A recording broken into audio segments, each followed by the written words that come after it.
santas mãos estão gravados meu nome e o teu, ó meu querido irmão. Meu nome está nas mãos de meu Jesus. Foi ali na cruz que o escreveu. Esquecer-me não será possível. Tem sobre as mãos meu nome lá no céu. Há um sinal em suas mãos de luz, que no próprio céu nos lembra a cruz. Mas também está meu pobre nome, escrito ali nas mãos de meu Jesus. Meu nome está nas mãos de meu Jesus. Foi ali na cruz que o escreveu. Esquecer-me não será possível. Tem sobre as mãos meu nome lá no céu. Foi na dura cruz em que morreu, que tais cicatrizes recebeu. Mas ao ver as mãos assim sangrarem, ele viu também ali o nome meu.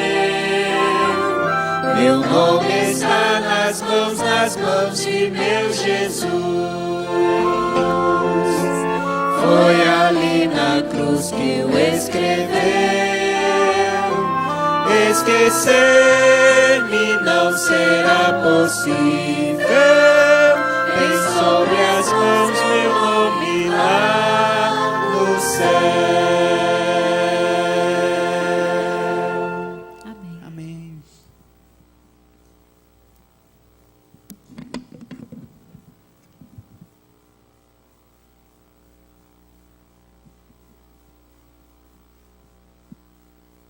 Convidamos a todos que puderem para nos ajoelharmos, para orarmos a Deus.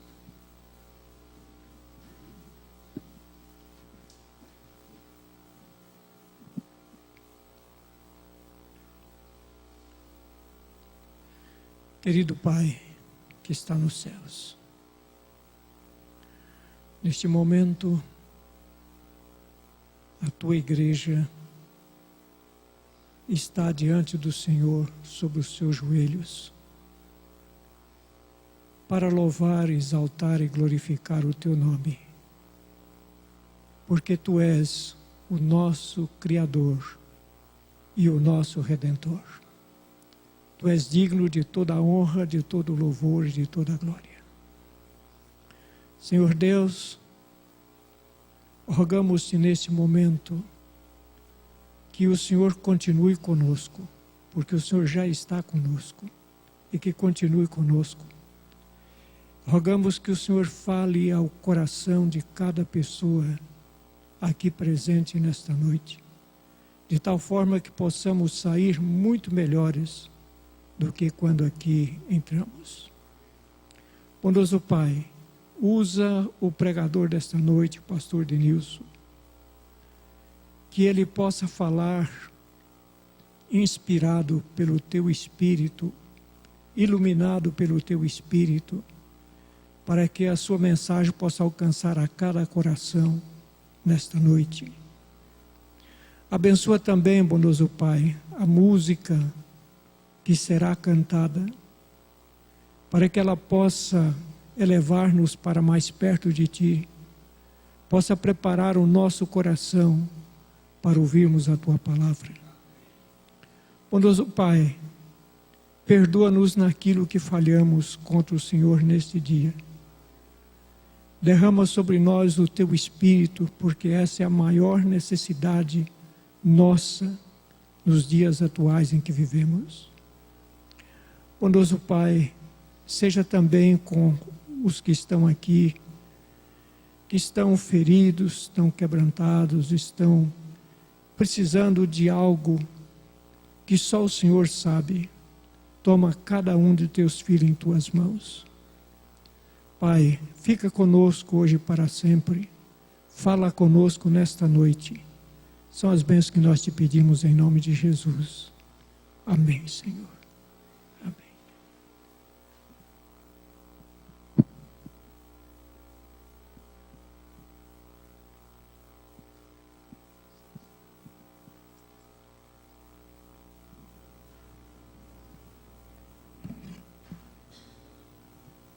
Boa noite.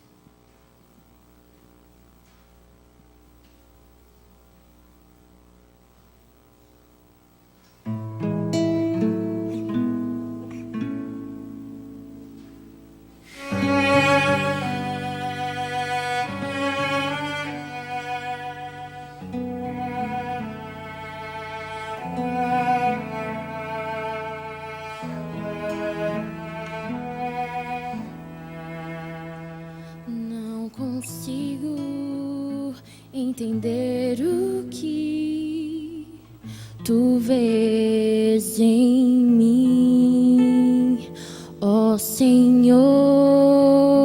Eu não sou o que devia ser, mas só tu com amor me limpas de meu mal. E este amor é que me ajuda a seguir em caminhos de perdição. Andava eu, mas com amor tu traçaste um plano para mim. Respondeste minha oração de fé, Senhor. Desde então só a ti pertenço eu. Um milagre, Senhor, um milagre eu sou. Um milagre, Senhor, tens feito em mim. Até fim da meu viver, dar-te-ei meu louvor. Um milagre, Senhor, tens feito em mim.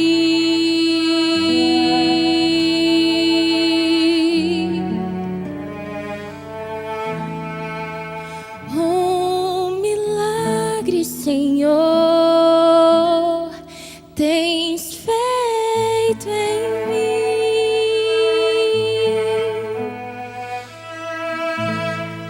Amém.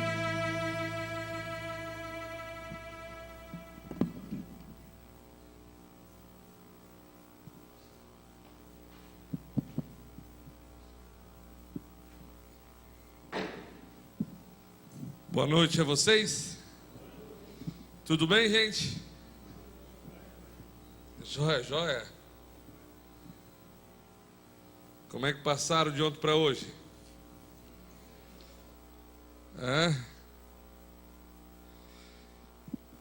Eu louvo a Deus. Hoje eu estive na casa de 3 famílias aqui da igreja, conversando, orando.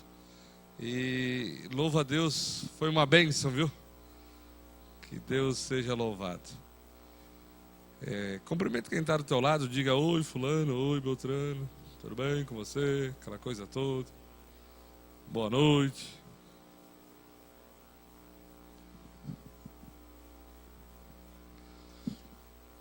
Abra a sua Bíblia, por favor, no livro de Lucas capítulo 15.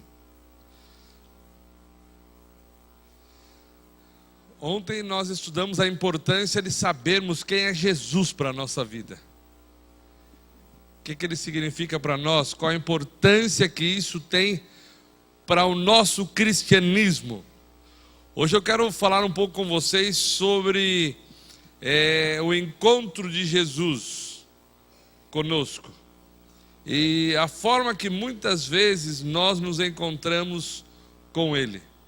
Eu quero usar como base para o nosso estudo de hoje a história do filho pródigo.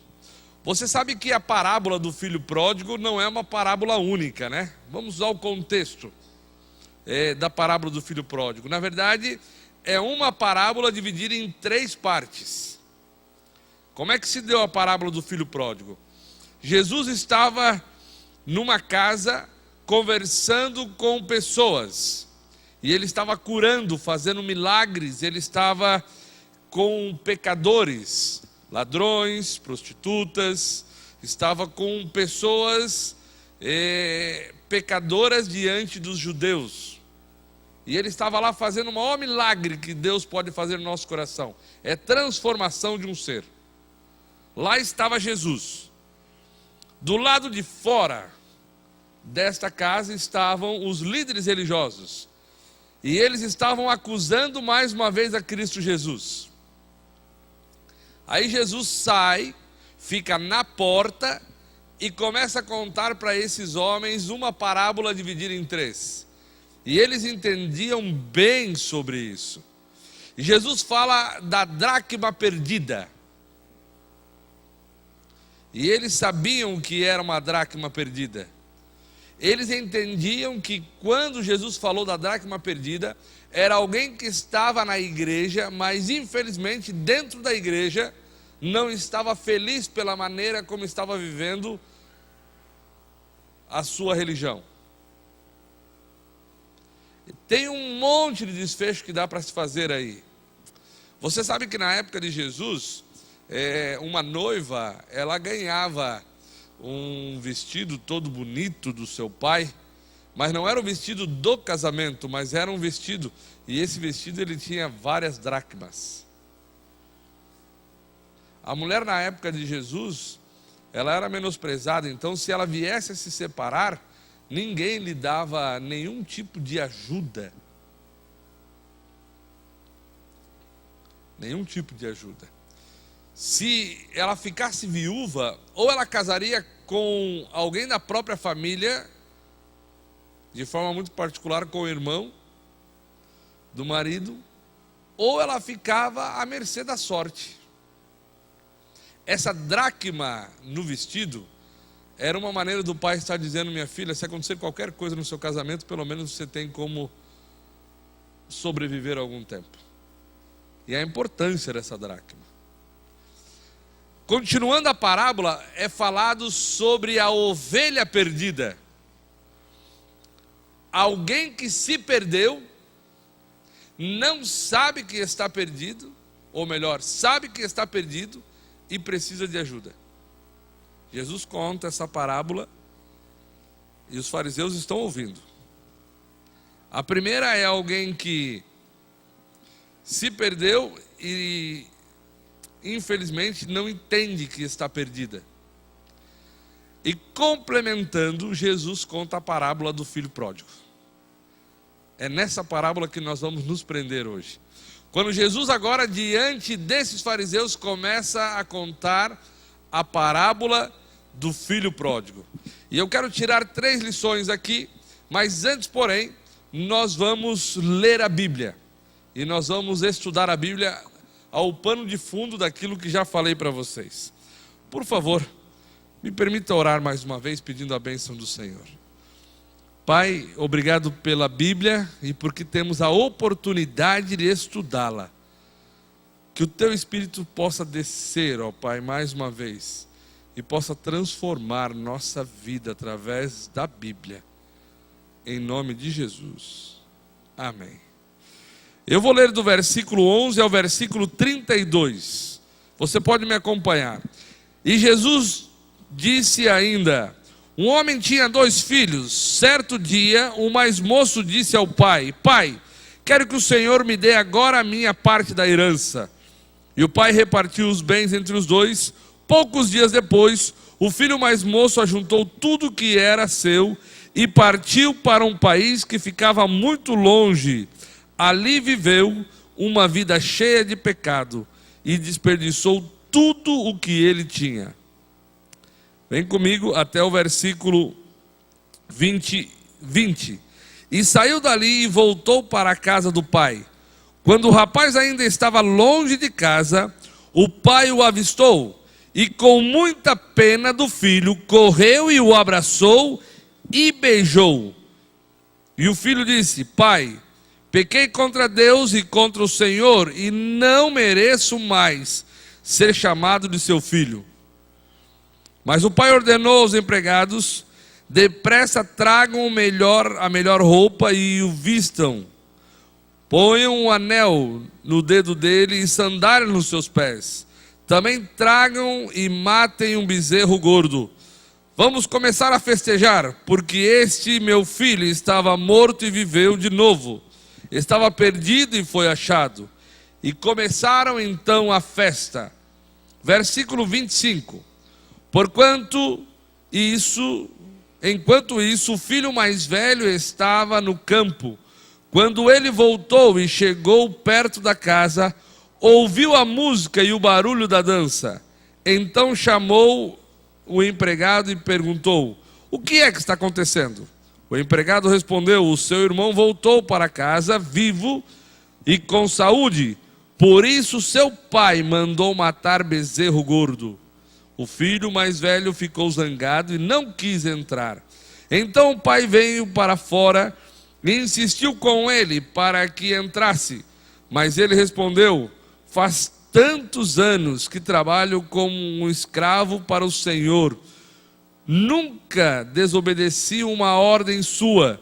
Mesmo assim, o Senhor nunca me deu, nem ao menos um cabrito para fazer festa com os meus amigos.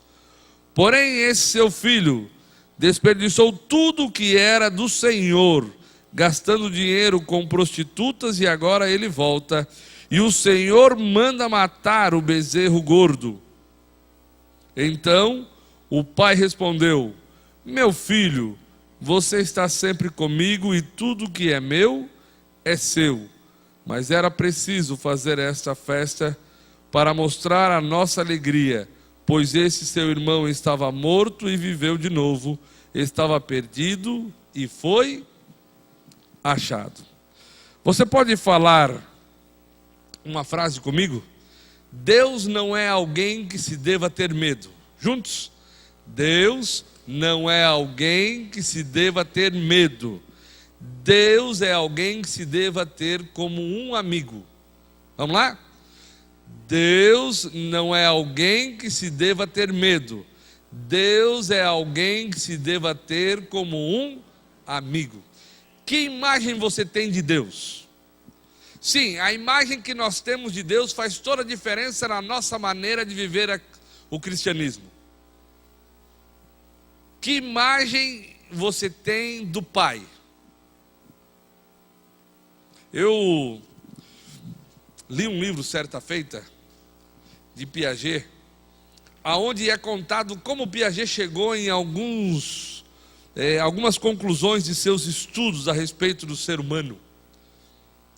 E me chamou a atenção, alguns anos atrás, lendo esse livro, que Piaget estava na Suíça, e ele então, ao olhar os meninos jogando bolinha de gude, aquela bulica, ele começou a observar os meninos e ele viu que esses meninos, eles tinham regras para o jogo de bolinha de gude. E então ele pegou uma prancheta e uma caneta e foi conversar com esses garotos, com esses meninos, a respeito da bolinha de gude. Nessa cidade de Neuchâtel, ele, ao conversar com esses meninos, chega para eles e faz algumas perguntas. A primeira pergunta é: como você aprendeu a jogar bolinha de gude? E o menino mais novo de 5 anos dizia: com meu irmão. Tudo bem? Segunda pergunta: como você sabe que as regras do jogo são estas? Porque o meu irmão falou. E a terceira pergunta: como você sabe que o seu irmão está certo? Porque o meu pai falou para ele. E aí Piaget avança na sua pergunta para um garoto de 5 anos e diz: e quem falou para o teu pai? Meu pai já sabia. Meu pai já sabia. Ele descobriu que a primeira fase nossa como seres humanos é a fase da obediência cega. Ela não é ruim, mas ela não tem questionamento. Você obedece. E você que é pai sabe do que eu estou falando. Os filhos nessa idade, eles obedecem. Eles não passam a perguntar o porquê da regra do jogo de bolinha de gude. Eles apenas obedecem. É a fase que olha para o pai e para a mãe, de uma obediência tal, é a obediência cega. A segunda fase que Piaget coloca, através da experiência dele, é que existe a fase da rebeldia, aonde já começa a se questionar por que ser dessa maneira. Eu não sei se você já jogou bolinha de gude, ou bulica, como é que chama aqui em Goiás? Bolinha de gude, né? E eu não sei se você já foi de alguma forma questionado ou questionou as regras de bolinha de gude. Havia várias maneiras de jogar bolinha de gude, da onde venho. Você podia fazer um triângulo e você colocava as bolinhas ali, você ia acertando uma bolinha e a outra, e você ia ganhando e colocando as bolinhas todas numa latinha. E quanto maior ou mais cheia a lata, melhor você era na bolinha de gude. As minhas latas, infelizmente, eram latas que viviam vazias. Eu nunca fui bom em bolinha de gude. Existia uma outra regra que era o búlico. Quanto mais você chegasse perto com a sua bolinha do búlico, você então matava as outras, tinha que ir no búlico e toda essa questão. E eu, quando menor, eu jogava com os meus irmãos a bolinha de gude, e aquilo ali era uma maneira de brincar. Mas ao ler esse livro eu lembrei de muitos anos atrás, quando o meu irmão mais velho estava matando as nossas bolinhas e colocando na lata dele, e matando e colocando na lata dele, e matando e colocando na lata dele. E eu então disse: mas por que tem que ser assim? Não, porque eu sou o primeiro. Mas por que você tem que ser o primeiro? Não, porque eu cheguei mais perto. Mas por que tem que chegar mais perto? Porque é regra do jogo. Mas por que isso tem que ser regra do jogo? Por que não pode ser diferente? E ele ficou muito bravo comigo. E ele então disse: quer essas bolinhas? Pega tudo. Existe a segunda fase, que é a fase do questionamento. Piaget chama a fase da rebeldia, ou do questionamento, onde você passa a questionar as coisas. Existe a terceira fase, que é a fase do entendimento. Esse entendimento é uma fase mais madura, o amadurecimento de quem somos. Nessa história do filho pródigo existem as 3 fases.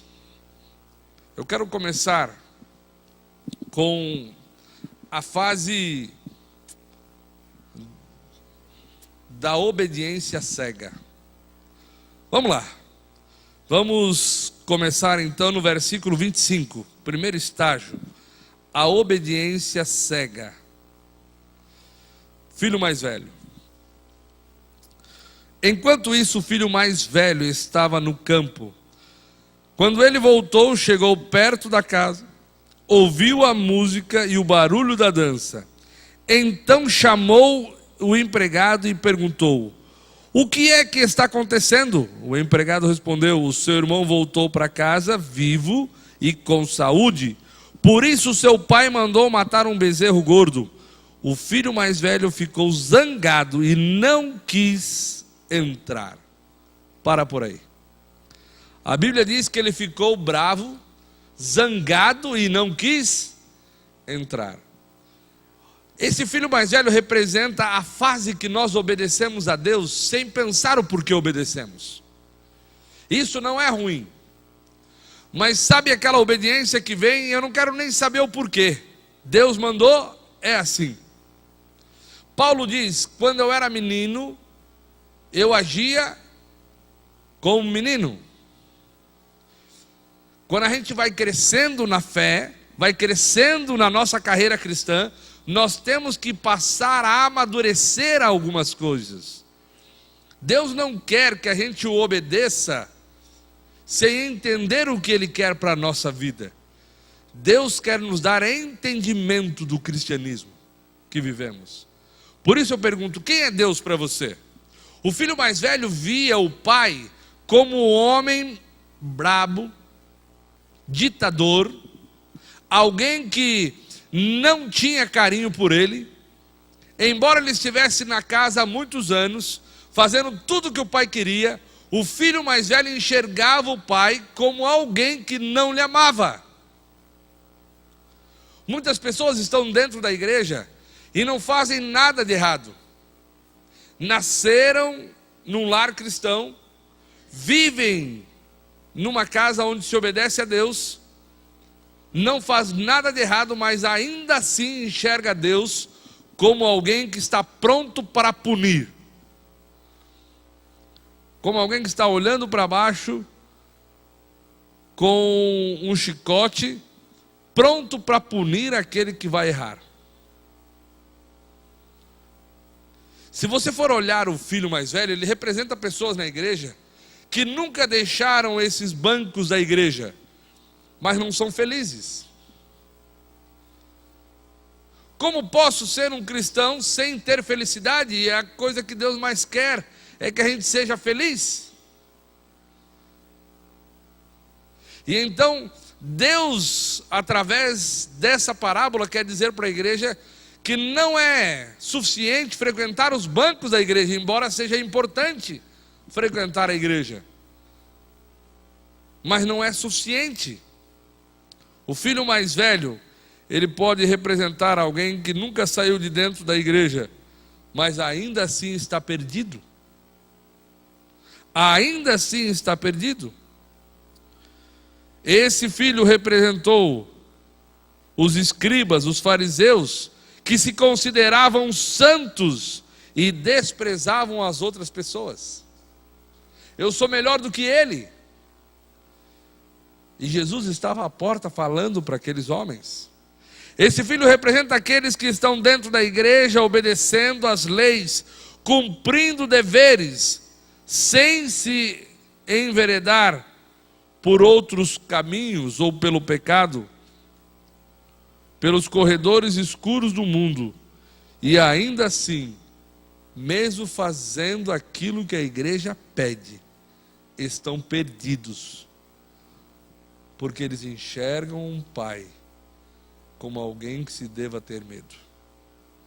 Deus não é alguém que eu deva ter medo. Deus é alguém que eu deva ter como um amigo.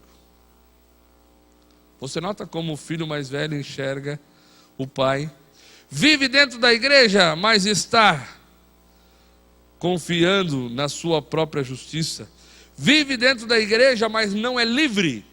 E não é isso que Deus quer para nós, pois a própria Bíblia chama a sua lei de lei da liberdade. Lei da liberdade. O filho mais velho representa pessoas que estão na igreja e pelo formalismo cristão, pelo formalismo que a igreja tem, não se deixa ser uma pessoa completamente feliz. Como é que você enxerga Deus? Como você enxerga Deus? Será que nós estamos nessa fase da obediência cega, sem entendimento? Será que alguns de nós estamos na igreja, mas perdidos aqui dentro? Existe uma segunda fase que a Bíblia nos apresenta no começo desse capítulo 15. Você já sabe qual é. Essa segunda fase é a fase do filho mais novo. É a segunda fase, a fase da rebeldia. Antes, porém, eu quero dizer para vocês que a primeira fase, a fase da obediência cega, sem entendimento, nos leva a uma santidade em nós mesmos. Você lembra quando o fariseu entrava no templo? O que ele dizia? Ó Senhor, obrigado porque eu não sou que nem esses publicanos, porque eu jejuo 2 vezes por semana, porque eu dou o dízimo de tudo quanto ganho. Obrigado porque eu sou um bom cristão. E não era isso que Deus quer de nós. Não é isso que Deus quer de nós. Deus quer que a gente entenda quem realmente nós somos. Complexo de santidade geralmente rejeita aqueles que são marginalizados. Ele estava escorado no seu orgulho e na sua religiosidade. Entretanto, estava rejeitando o seu irmão, porque esse tinha cometido pecado. E quando o pai abençoa os demais, sentem-se injustiçados. Algum tempo atrás, alguém veio conversar comigo e disse: pastor, eu sou fiel a Deus. Eu devolvo o meu dízimo, eu tenho o meu pacto, eu faço o culto familiar, eu vou à igreja, e eu não vejo Deus me abençoar. E o meu vizinho, que maltrata a família, não é guardador do dia de sábado, não é dizimista, e falou um monte mal do vizinho, e depois disse: só é abençoado por Deus. Esses dias comprou um carro 0.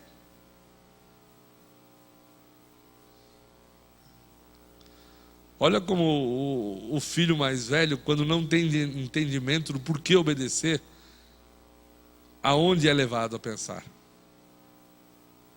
Aonde somos levados a pensar. Quando somos o filho mais velho e obedecemos sem o entendimento, achamos que Deus tem obrigação de dar aquilo que nós desejamos.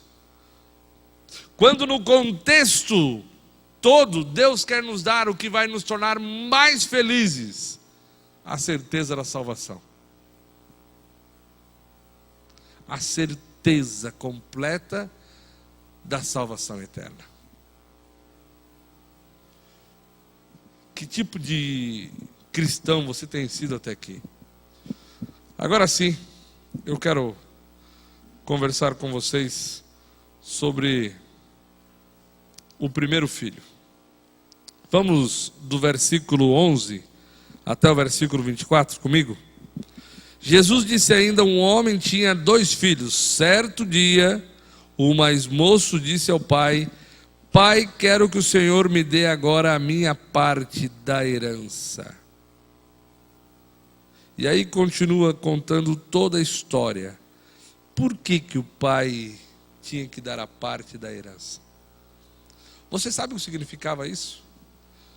Nos dias bíblicos, se um filho pedisse ao pai parte da herança, ele estava, em outras palavras, dizendo assim: pai, eu quero que você morra.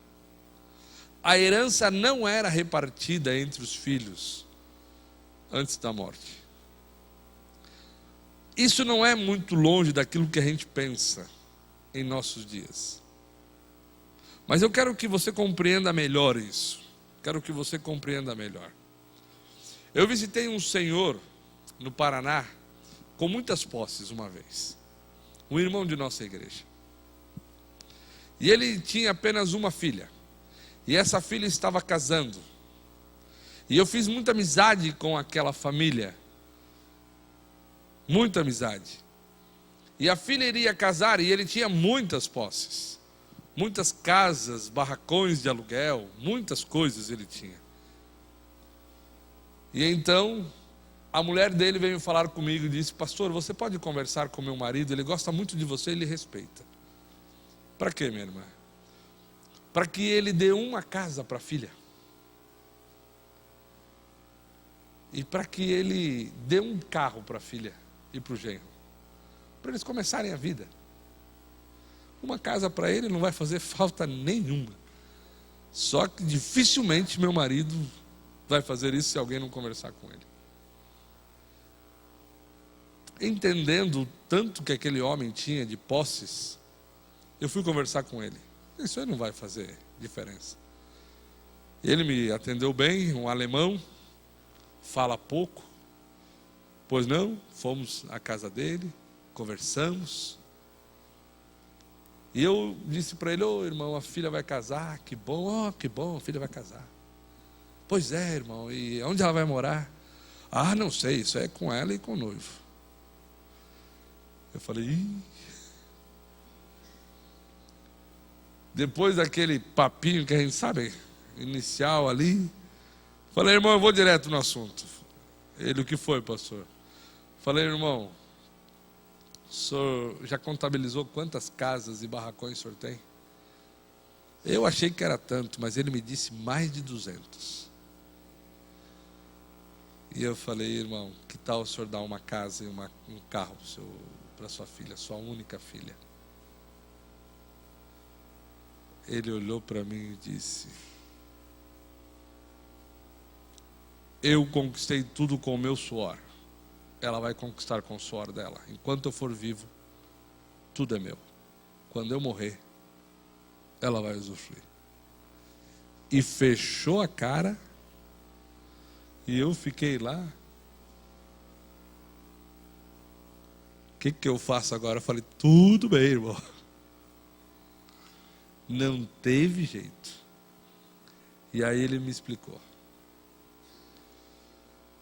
Ele me explicou: pastor, filho só ganha herança da gente quando a gente morre, não antes. Mas irmão, o senhor começou sua vida, foi difícil, o senhor pode dar um novo começo para sua filha, o senhor pode ajudá-la, isso faz parte. Não. Tá bom? Aí saí dali, eu estava no interior, fui para casa. Aí em Curitiba, eu sou casado com uma alemã. Eu fui conversar com ela, eu falei: escuta, eu conversei com o irmão assim, ela conhece bem esse irmão, eu falei, e fui lá pedir uma casa para a filha dele, porque ela vai casar. E ele disse: não. Agora me explica isso. E ela me disse: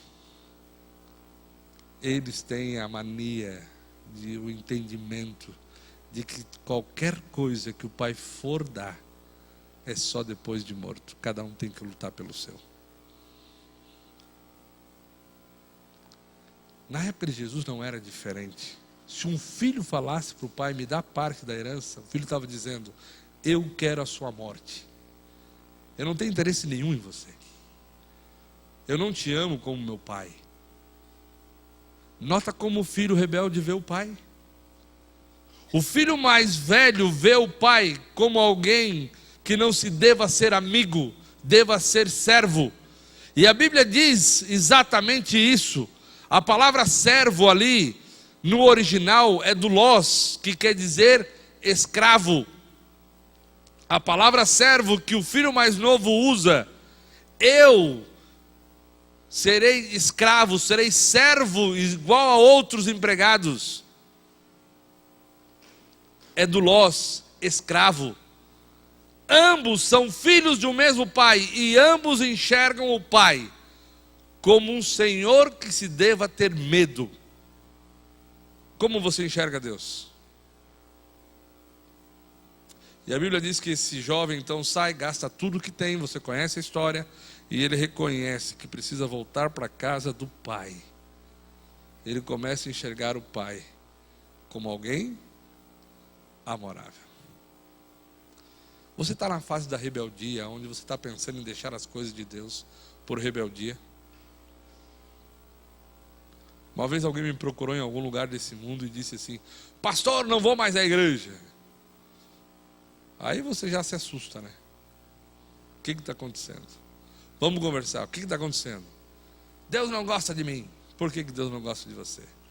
Porque eu perdi meu emprego, porque eu tenho isso, porque eu não tenho aquilo. E começou a dizer um monte de coisas que Deus não gostava desta pessoa. Será que você está nessa fase de achar que Deus não te ama? Que Deus trata melhor ao seu vizinho do que você mesmo?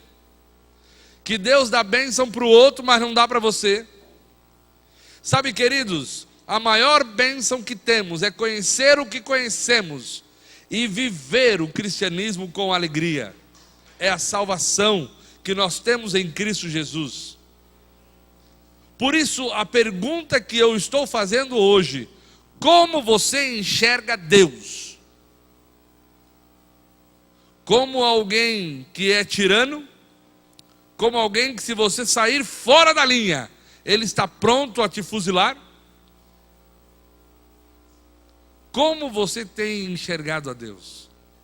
A fase da rebeldia é muito perigosa, porque na rebeldia você sai daquilo que Deus preparou para você, você sai dos arraiais, do muro de proteção, e você passa a fazer aquilo que não deve. E eu vou dizer uma coisa a você: por mais que você retorne ao caminho de Deus, e é uma bênção retornar, você traz as consequências das suas escolhas no passado. Elas vêm junto com você, porque as consequências de nossas escolhas sempre estarão nos acompanhando. Você traz as consequências. Ah, mas o fulano no passado, ele foi um drogado, um alcoólatra e tal, e se converteu e vem a Jesus. Aleluia por isso. E louvado seja Deus, e Deus faz isso muito. Mas tenha certeza que esta pessoa sofre todos os dias da sua vida as consequências daquilo que escolheu. Se usou drogas no passado, de alguma forma o seu corpo traz as marcas disso. Se fez aquilo no passado, as consequências do que fez vêm junto. Deus perdoa o pecado, esquece, apaga, vida nova. Mas as consequências a gente acaba levando. Por isso, melhor do que ser rebelde é permanecer no aprisco que Deus fez para nós. Eu vi uma figura esses tempos atrás bem interessante. O camarada dizendo que ia sair da igreja e estava correndo. E aí tinha uma cerca. Eu vou abandonar tudo. E ele pulou a cerca e as outras pessoas diziam: não faça isso, não faça isso. Quando ele pulou a cerca, ele caiu no abismo. Ele não conseguia ver o abismo. Mas ao sair dali, é isso que é a igreja para nós. Por isso que Deus fez templo, igreja, você, eu, para um ajudar o outro a permanecer firme na fé. Será que você está na fase de rebeldia? Quero terminar. Terceira fase. A fase do entendimento completo daquilo que Deus quer para nós. Completo daquilo que Deus quer para nós. Antes, porém, eu quero que você e eu possamos entender. Os dois irmãos são muito parecidos. O pródigo chama o irmão mais velho de conservador, o irmão mais velho chama o pródigo de liberal. Além do rótulo, na verdade, ambos querem a mesma coisa: ser livres, felizes, alegres, livres de verdade. Ambos veem um pai com um autoritário ditador de regras. Por causa das regras do pai, um sai de casa e se perde. Por causa das regras do pai, outro fica em casa e está perdido. Ambos precisam descobrir, na verdade, o terceiro estágio. O estágio do relacionamento e não das regras. Aqui está a verdade. O pai valoriza mais os relacionamentos do que as regras. O pai sai de casa ao encontro dos dois, vê o filho mais novo e sai correndo para abraçá-lo. Sai à porta fora naquela noite para receber o filho mais velho. O mesmo pai, os mesmos braços abertos, o mesmo coração amoroso. Por quê? Porque o pai se importa mais com o relacionamento do que com as regras. O pai não corre para fora da casa a fim de restaurar regras e essas transgredidas. O pai corre para fora da casa a fim de restaurar relacionamento. Olha que interessante. Como você vê o pai? Como você vê o pai? A Bíblia diz que o filho mais moço vem.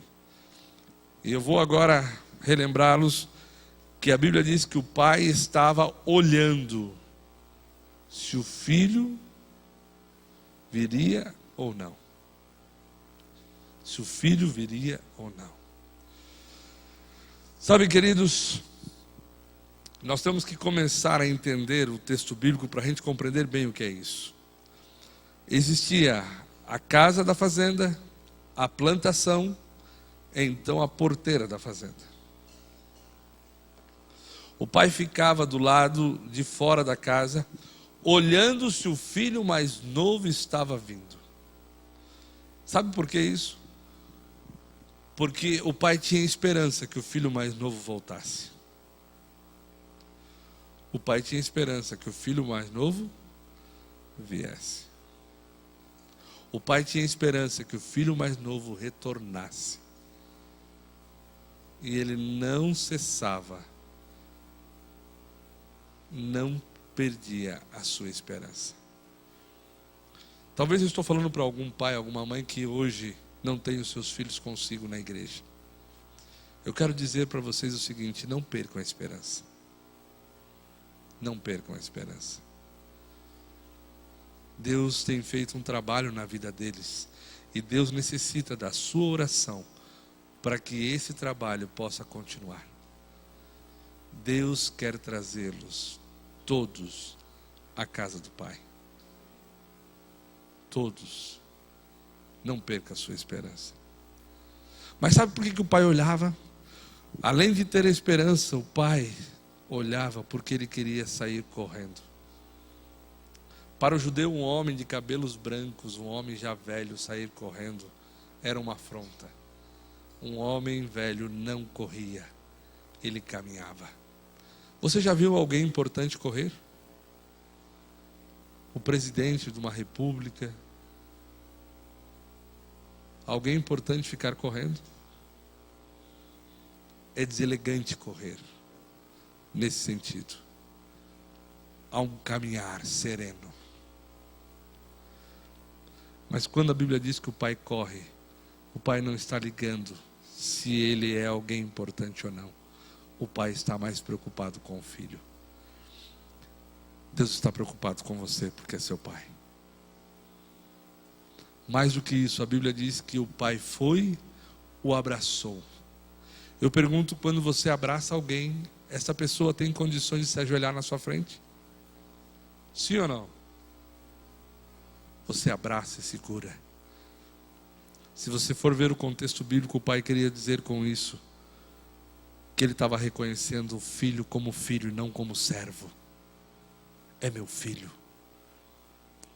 E o beijou. Para o judeu era sinal de aceitação. Eu te aceito. Eu te aceito. Mais do que isso, se o filho aparecesse lá, os empregados vissem o filho antes do pai, sabe o que poderia acontecer com o filho? Poderia ser morto pelos empregados, porque ele foi deserdado, ou ele se deserdou. Ele desejou a morte do pai, do patrão daqueles empregados, e eles poderiam matá-lo, estavam no seu direito. Então o cuidar do pai, sair correndo, é para dizer: eu te protejo, eu te abraço, para você entender que você é filho e não escravo. E eu te beijo para você entender que eu te aceito. Oh, irmãos, quanto isso significa para nós. Como nós vemos o Pai. De que maneira nós vemos o Pai. Deus não é alguém que se deva ter medo. Deus é alguém que se deva ser amigo. Deus não quer restaurar regras. Deus quer restaurar relacionamentos. Sabe por que muitos de nós não somos fiéis nas áreas de mordomia da igreja? Porque nós não entendemos o amor de Deus por nós ainda. Nós não entendemos. Nós achamos que ser fiel a Deus é regra, quando ser fiel a Deus é relacionamento. Você sabe que a parábola do filho pródigo, essa parábola ela não terminou, sabe disso, né? A gente não sabe se os fariseus entraram para dentro daquela casa ou se eles foram embora. Eu imagino que eles foram embora. A senhora White não escreve sobre isso. Eu imagino que eles foram embora. Mas quando acabou a parábola, Jesus entrou. E ele fez a restauração da vida das pessoas. Você nota que Deus quer buscar o mais velho e quer buscar o mais novo? Você nota que para Deus o que importa é relacionamento? Conseguiu entender isso hoje? Conseguiu compreender que Deus quer isso de nós? Relacionamento. O que você acha de colocar a sua vida na mão de Deus? Você acha que hoje poderia dizer: Pai, eu quero ter esse relacionamento. Eu quero que o Senhor me ajude isso na vida. Eu quero ser feliz. Eu quero ser um cristão feliz. Eu quero entender o cristianismo e quero viver isso para a minha vida. Eu quero ser um adventista do sétimo dia feliz, vir à igreja, ser feliz com os meus irmãos, amigos em Cristo, ser uma bênção para a sociedade. Eu quero isso. Eu não quero carregar o fardo pesado. Que tal hoje a gente falar isso para Deus? Quantos querem isso? Quero ver as mãos. De verdade? Então nós vamos fazer igual a ontem. Nós vamos orar ao Senhor. Enquanto a gente vai ouvir a Daniele, né? Ela vai cantar e vai louvar a Deus. E a gente vai orar. E a gente vai dizer: Pai, me ajude a ser alguém que compreenda o seu amor e viva de acordo com esse amor. E igual a ontem, a gente vai também se colocar em pé em algum momento da música. Mas seja sincero com Deus. Chame Ele de Pai, porque Ele tem prazer em te chamar de filho. Que Deus nos abençoe.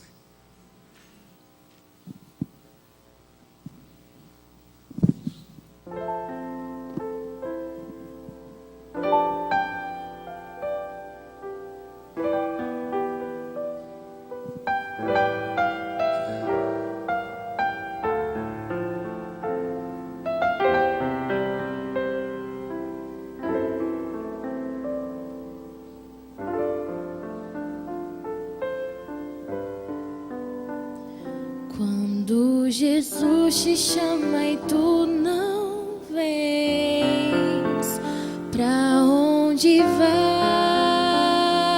então? Voltas pro mundo e tudo que contém, mas voltas triste como ninguém. Porque voltar pro frio gelado que destrói e abandonar os braços braços de amor do Pai. Por que insistir no que te faz tão mal, no que te rouba a paz?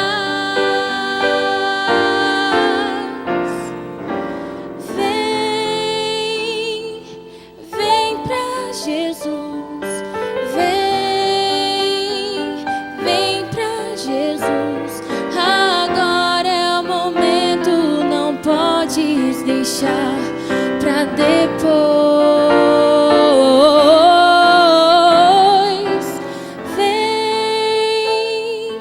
Vem pra Jesus. Vem pra Jesus. Agora é o momento, não podes deixar pra depois.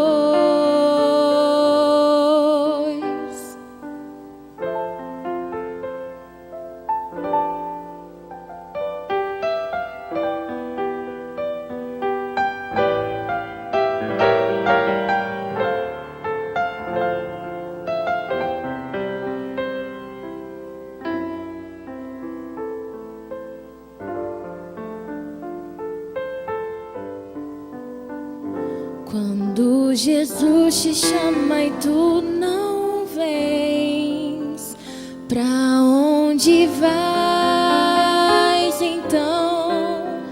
Voltas pro mundo e tudo que contém, mas voltas triste como ninguém.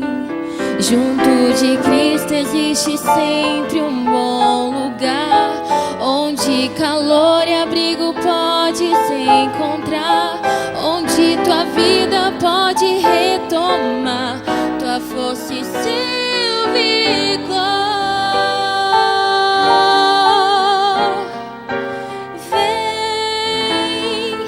Vem pra Jesus. Vem pra Jesus. Agora é o momento, não podes deixar pra depois.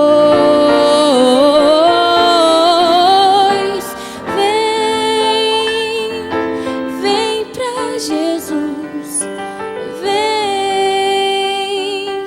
Vem pra Jesus.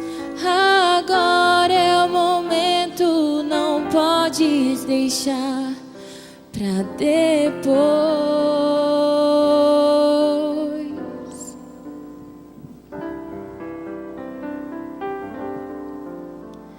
Quando Jesus te chama e tu não vens, pra onde vais então?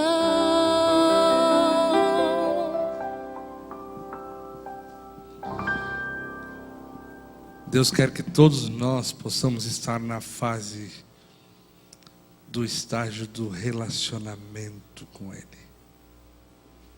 de uma entrega, de uma obediência por amor, maturidade. Eu não sei exatamente qual fase você está, mas procura crescer até obedecer a Deus por amor. Senhor, obrigado porque nesta noite, mais uma vez, pudemos conversar sobre a sua palavra, o seu grande amor por nós e o desejo que o Senhor tem de nos ver felizes. Que isso possa inundar nossa maneira de viver e influenciar nossa maneira de vê-lo como nosso Deus amorável, bendito e que está sempre à nossa disposição. Que o Senhor nos cubra com tuas bênçãos. Se estamos na fase da obediência cega, ajuda-nos a obedecer, sim, mas por amor. Se estamos na fase da rebeldia, ajuda-nos a entender que o Senhor nos ama e quer sempre o nosso melhor. Ajuda-nos a crescer dia a dia. Despede-nos daqui nos teus cuidados e na tua bênção. Em nome de Jesus. Amém.